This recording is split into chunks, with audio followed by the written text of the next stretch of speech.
Ngayong araw na 'to ay pupunta naman ako sa palengke dahil wala ng laman yung tindahan ko at bibili ako ng mga lamas. Siyempre kasama ko naman si Karen guys, siya ang magdadrive para sa akin kasi hindi pa ako gaanong marunong mag-drive.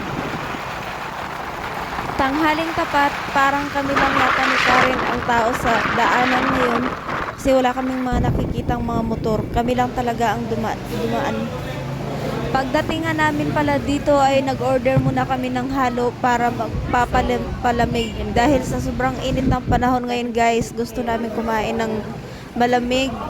So yan, tag-isa kami ni Karen. To be follow na lang daw ang french fries. Partner namin sa halo-halo guys. Yan.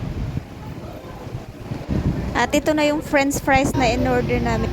Alam niyo ba, pag nakapunta kami dito sa palengke, hindi talaga maiwasan na hindi kami magme-merienda kasi wala kasing mga ganito dun sa lugar namin eh. Malapit lang kami sa bundok kaya pag nakapunta kami dito sa bayan, parang masarap kumain. Pagkatapos nga pala namin nagmerienda ay pumasok kami dito sa Friendly Mart para dito kami mag-grocery. So una kong nakita ko tong mga Christmas light. Dahil December ngayon guys, so bumili ako para may ilalagay naman ako dito sa bahay ng Christmas light. So ayan. Nandito na pala kami sa counter para babayaran na namin yung mga binili namin. Saya naman si Karen ay nilagay niya naman dyan yung mga binili niya para ako naman magbabayad. Talaga tong batang to eh. Nandito na naman ako sa bilihan ng mga lamas.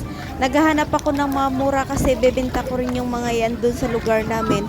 Siyempre, ganun talaga ang buhay ng nagtitinda ka rin. Kailangan makahanap ka ng mura kasi para meron ka rin profit doon pag ibebenta mo. So, ayan, nakahanap na nga ako ng murang lamas at pinipili ko rin